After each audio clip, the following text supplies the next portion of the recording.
I mean, Jerry Jarrett passed away a little while ago, but he was still around when Gary Hart wrote that book. I'm telling you, if a man is writing about that, I might not be my father's child. That's something you got to say, yo, dig him up because I got something for him to send him back where he came from. Because how do you say that about somebody?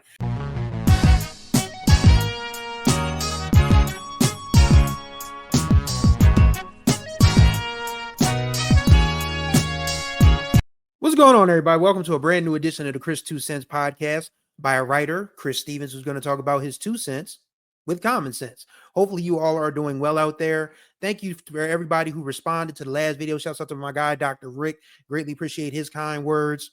And yeah, I just had to vent and get that off my spirit a little bit just to get the frustration out. But it's a new day. It's a new month, actually. We're in April now. Notice I'm not playing any April Fool's jokes on y'all. This ain't that. Trust me. The world is a big enough joke as is. Nobody needs to be playing April Fool's jokes out here. But that being said, welcome to the show. Greatly appreciate y'all for tuning in. Whether you are listening, we are on all apps, by the way. You can search for Chris 2 Cents on Spotify, Spreaker, iHeartRadio, Apple Podcasts, wherever you get your podcasts. Just search for Chris 2 Cents. And then, of course, there's this YouTube channel, which you guys are already probably tuned in on. Greatly appreciate y'all. So today, we are going to get into book reviews. And as someone who has toyed with the idea and pretty much where the hell did idea come from? Has toyed with the idea of doing his journalism memoir. I love reading people's autobiographies and memoirs to find out what makes these folks tick, whether they're famous or not. And I've read some good ones. And the most recent good one I've read is out of print. I found a PDF of this because there was no way I was paying $1,200 for a hardback copy of this book, which is out of print. And granted, it's a great book, and I'll tell you why. But I paid $1,500 for the car that's sitting outside of my house right now. Ain't no way I'm paying 4 figures for a book. I'm not even paying 3 figures for a book. No way. I mean, unless it's like Prince's Vault, then yeah. But as far as paying all that, I doubt it. But anyway, this book that I read is from one of my favorite things in life, which is wrestling, and old time wrestling, mind you. We're going back to the territory days now. So the PDF that I mentioned, and those of you who are wrestling fans have already figured out which book I'm talking about, so I'm not going to waste too much more of your time here, is this Playboy Gary Hart, My Life in Wrestling with a Little Help from My Friends by, of course, Playboy Gary Hart and Philip Varial. Now, this book was published in 2009, 1 year after Gary Hart died unexpectedly of a heart attack coming back from a autograph signing. So the book was already finished. I mean, there's nothing left to the imagination. He had already finished the book. They were just in the process of getting, all the important stuff like publication, all that out of the way. But it came out about a year after he passed, and it is a deep, deep book. It is a memoir. I mean, it's a memoir / autobiography. A lot of people don't know that an autobiography encompasses someone's entire life. Memoirs stick to a certain experience or period.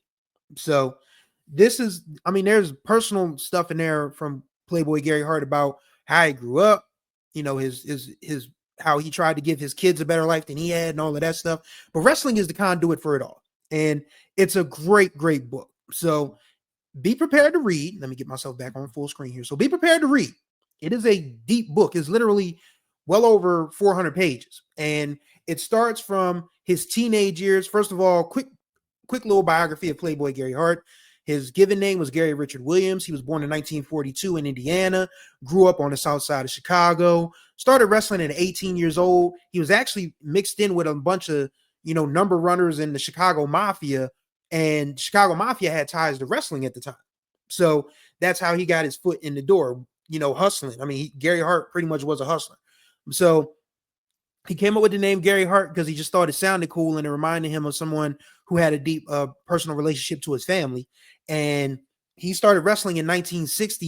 He was done by the end of the decade because he figured out he could make more money talking for other wrestlers than he could wrestling himself. I mean, he had some strange characters in the beginning. I mean, he mentions his first time in Texas when he was gay Gary Hart. And that's not even on his wiki page, which I find to be interesting. That was something he put in the book. I mean, this was something he felt comfortable saying, that they had him playing a gay character and he was not. I mean, I think it's interesting that a guy like Gary Hart mentions how he's not fond of making fun of gay people, how he's not fond of wrestlers making fun of gay people or black people or anybody different from him. So, I mean, because this is the same dude who managed Abdullah the Butcher, for crying out loud.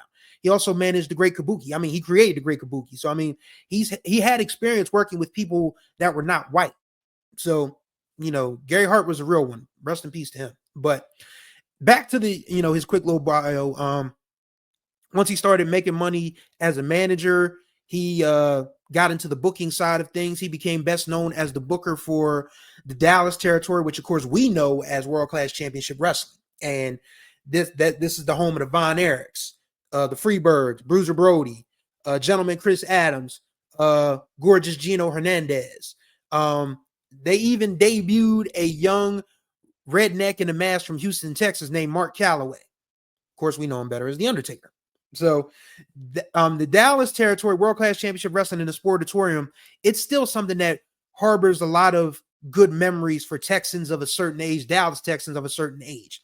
So he became Fritz Von Erich's right-hand man, for lack of a better word, because Fritz Von Erich was the man who ran the Dallas territory. And of course, his sons, Kevin, Kerry, Chris, David, Mike.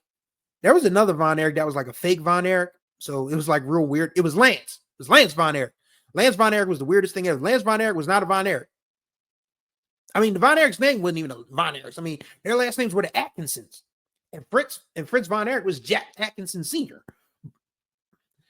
I'm sorry, if you're a person that came to this channel looking for kayfabe, can't help it. I'm just keeping it real. But yeah, Gary Hart became Fritz Von Erich's right-hand man. He gave Bruiser Brody the license to be an absolute maniac. He trained the Von Erich boys. He brought in the Freebirds from Georgia in the winter of 1982-83, which became one of the greatest rivalries in the history of wrestling, the Freebirds versus the Von Erichs. Look that stuff up on YouTube if you got a minute. Well, not a minute, because it's probably going to take a while to get through it. But if you're bored in the house, you ain't got nothing to do, just look up Freebird Von Erich rivalry on YouTube. You won't be disappointed. Some of the best wrestling ever. And when you look at that little cramped, and it's so funny because the Sportatorium literally is like a funny looking building in a corner of Dallas that most people don't even know was there unless you're a real deep wrestling fan.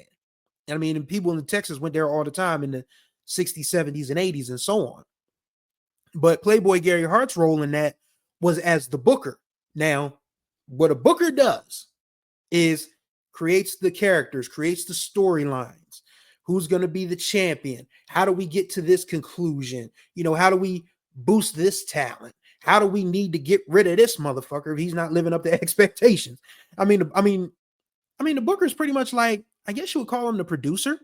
If you're television, if you're TV, music, and theater inclined, he's pretty much the producer for the most part. So Gary Hart was charged with getting the Dallas territory because Dallas went national in the early 80s. Because when I was a young pup coming up in Wilmington, Delaware, there would be a time when you could come home on Tuesdays from school and find World Class Championship Wrestling on ESPN. This was back in the days when ESPN used to actually run stuff and not hot take shows all the goddamn time. But yes, AWA was on Monday. AWA was on Monday on ESPN. That was Vern Gagne and them. And of course, Tuesdays would be World Class Championship Wrestling, which of course emanated from Dallas. So this is Playboy Gary Hart's role as a booker. His job was to make make people care about why Michael P.S. Hayes, Terry Bam Bam Gordy, and Buddy Roberts were the worst things to happen in Texas in a long time, and why the hometown boys, the Von Erichs, barefoot surfer dude Kevin, pretty boy Kerry, Mike, David, Chris, and all of them. These are the Von Erichs are pretty much the Jackson 5 of professional wrestling. That's pretty much what it boils down to. The Von Erichs were the Jackson 5 of professional wrestling. And I guess you would call Chris, I think you would call Kevin, maybe Kevin's Jackie, because Kerry was Michael. Kerry Von Erich was Michael Jackson. The girls loved Kerry Von Erich. I'll never forget when he came to WWE in 1990 as the Texas Tornado. Why Vince didn't let that man keep his name is a mystery to me. But the Texas, actually in the beginning, he was first announced as by Howard Finkel as the Texas Tornado, Kerry Von Erich. That would have sold bucket loads of money. In fact, in first couple months there, he beat Mr. Perfect as the Intercontinental Champion. So Kerry Von Erich was popping before he got to WWE, and he popped when he got there. So why just take his name off and just say the Texas Tornado? Just have it the Texas Tornado, Kerry Von Erich. Because people knew who Kerry Von Erich was before he came to WWE or WWF at the time. Whatever. But anyway, back to the book. It is a deep dive into the history of territorial wrestling. If you're not familiar with wrestling in the territories, wrestling was not a national thing. I mean, it was a national event, but it wasn't like confined to two organizations. It wasn't confined to WWE versus WCW or WWE versus AEW today, or even with TNA, Ring of Honor, and all of that. The wrestling territories were set up as to certain promoters and producers had certain pockets of land that they were responsible for having wrestling shows in. Like Vince McMahon Sr. was pretty much the Northeast, New York, Massachusetts, Philadelphia, Pennsylvania, Pittsburgh, on to Toronto. Florida Championship Wrestling, Florida speaks for itself. Same for Georgia Championship Wrestling. Same for Mid-Atlantic, which was North Carolina, South Carolina, Virginia. Mid-South, of course, was Tennessee, Arkansas, Louisiana. In some cases, Mississippi and Alabama. I think Mississippi and Alabama was more aligned with Georgia Championship Wrestling. And, of course, you have, World Class Championship Wrestling, which was Dallas. So, and then, of course, you had your Western territories in Portland and Los Angeles and all of that, and even Vancouver. So, and, of course, you had Stu Hart's Stampede Wrestling in Calgary. So, wrestling was very regionalized back in the 60s, 70s, 80s, and so on.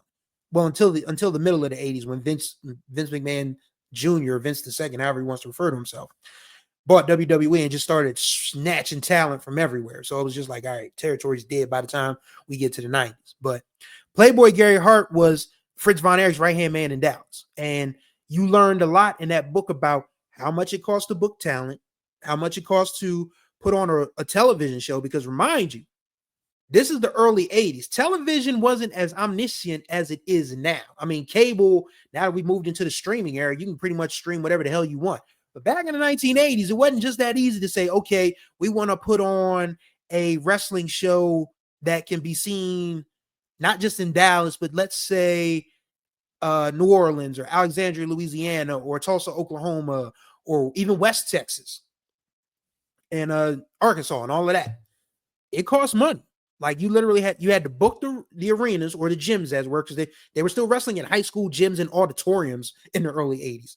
Then of course you had to pay for the camera crews and the television announcers. Then of course there's the referees. Then of course there's the wrestlers, their managers. And then of course you still got to figure out how you are going to get paid as the booker, promoter, and all of that. So wrestling ain't never been cheap, but in the 1980s you get a sense of, by reading Gary Hart's book, just how regionalized it was. And Gary Hart as a manager is criminally underrated. He's this tall, bald-headed dude with a lot of attitude. Like you could tell there's some like you could tell he is south side of Chicago, even though he pretty much picked up a Texas accent from all of his time, as Fritz Von Erich's right-hand man in Dallas.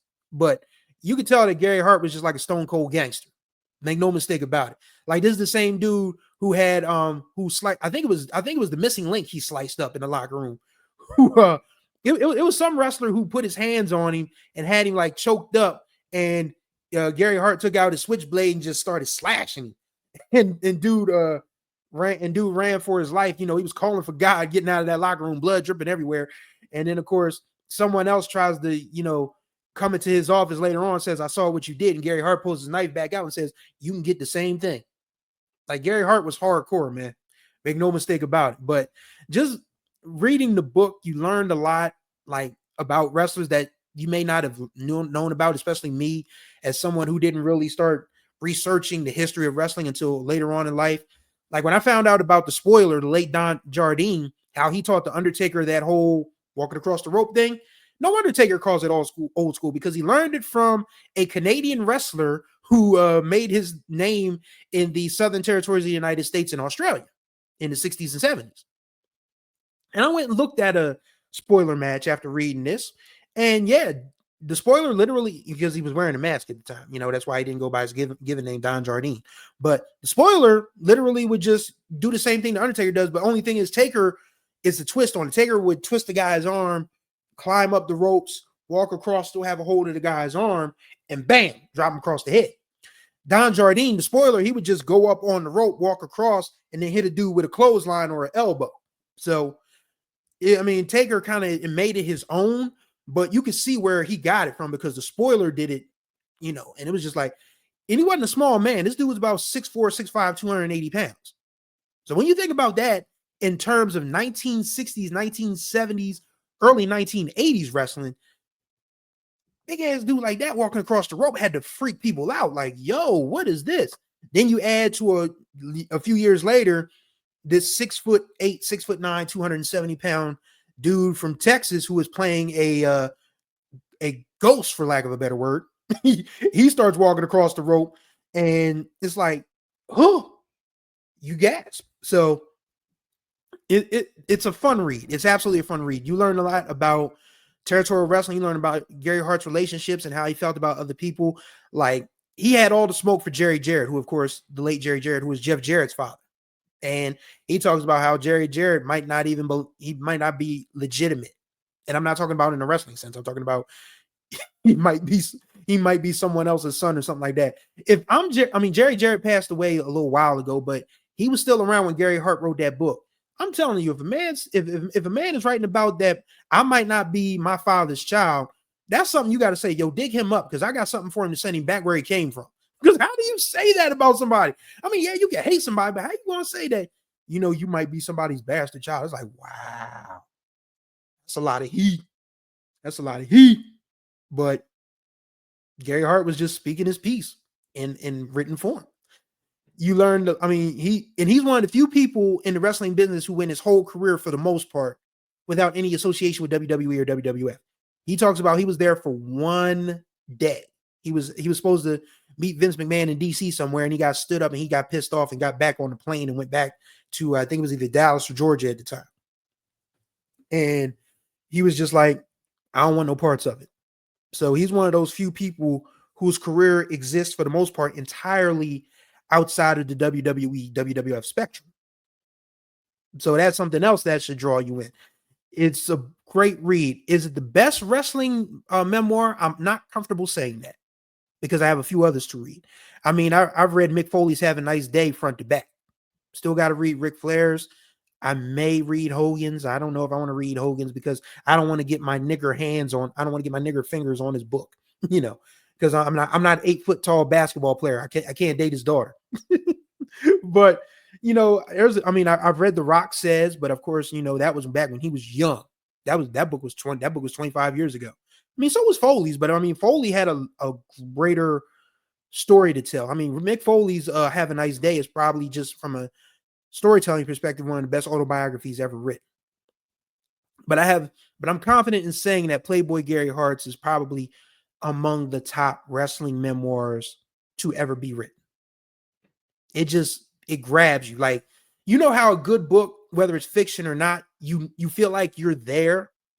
Like, if somebody sets a scene for you in a fictional book, I'm a romance novelist in my off time, and I read other people's romance novels, and you start to, you feel like you're in the room with these people while they're falling in love, or yeah. But with Gary Hart's book, you're in the locker room, you're in the arena, you're on the road, you're in the office. It's wonderful. And he tells it all. He talks about how it's so interesting, because this is a dude who literally felt like certain people, like he's talking about how Jerry Jarrett might not be his daddy's son, but he talks about a guy named Jim Barnett who was accused of propositioning wrestlers. And Gary says, yeah, Jim was gay, but I don't think he was propositioning wrestlers. We don't know that. I mean, because of course, Jim Barnett died, a little before Gary Hart did. I'm guessing the truth went with him. But yeah, it's a complicated book. Gary Hart was a complicated man, definitely an underrated manager. Like I said, this dude managed Abdullah the Butcher, the Great Kabuki. He introduced the spoiler to the world. He worked with so many other guys like Maniac Mark Lewin. Like I said, he pretty much gave Bruiser Brody the license to be a freaking maniac. And he trained Von Erichs, even though he was like on screen the villain, but off screen they called him Uncle Gary. So please read the book. I mean, if you get it, if you want the PDF, you can send me an email. I'll be glad to share it with you. And you can read all about Gary Hart's extraordinary life experience. It's so interesting because this book goes from 1958, 59-ish to about the time before he died. So I'll probably say about 2005, about 2004, 2005, 2006, 2007-ish. So yeah, it covers a good 40 years, almost 50. It covers a long time. He talks about how he didn't mind bringing his wife and kids with him because he wanted them to see things he didn't get to see because his father, he never really knew his father, and his mother did the best she could to raise him, but he ended up, falling in with, the Chicago Mafia and all of that. So it's a very, it's a, like I said, it's a complicated book from a complicated man, but probably one of the most brilliant minds to ever exist in the wrestling industry. Like Gary Hart's legacy is solid. He booked so many great feuds. He turned so many great guys. For crying out loud, he's the dude that made Dusty Rhodes a lovable baby face until his dying day. How much more clout do you need to say, yo, I'm the one that made Dusty Rhodes the American dream? Hello. Doesn't get much better than that. But I highly recommend you check it out. Once again, the title of the book is My Life in Wrestling with a Little Help from My Friends by Playboy Gary Hart with Philip Varial. Again, if you want to spend $1,200 on a hardcore copy on Amazon, if you got that kind of money, shell it out. But if you can find a PDF, do so. And I know, it's out of print because it's not like, the person that, it's not like Phil Varial or Gary Hart's family is going to receive proceeds from it because the book is out of print. So I have no problem saying if you can get the PDF copy, please do so. But again, it is a great book. It's a great look at his life. It's a great look at wrestling during the golden age of the 60s, 70s, and throughout most of the 80s, the territory days. If you're a wrestling fan and you really want to get a glimpse of what the territories were like back in those days, Gary Hart's memoir is for you. You won't be disappointed. Trust me on that one. Coming from a writer who's thinking about his own memoir. I think Gary Hart has inspired me to get serious about my own memoir. We'll see how that goes. But that's my 2 cents for this episode. Thank y'all for watching and listening. Greatly appreciate y'all as always. Contact information will be in the description below, as will all the other avenues to get to this podcast. Once again, we are on YouTube, we're on Spreaker, we're on Spotify, iHeartRadio, Amazon Music, Apple Podcasts. Just search for Chris'2 cents. And that's the word 2, by the way. So search for that, find us, listen, and enjoy. So thank y'all for watching and listening. To the next time we speak, y'all be good or be good at it.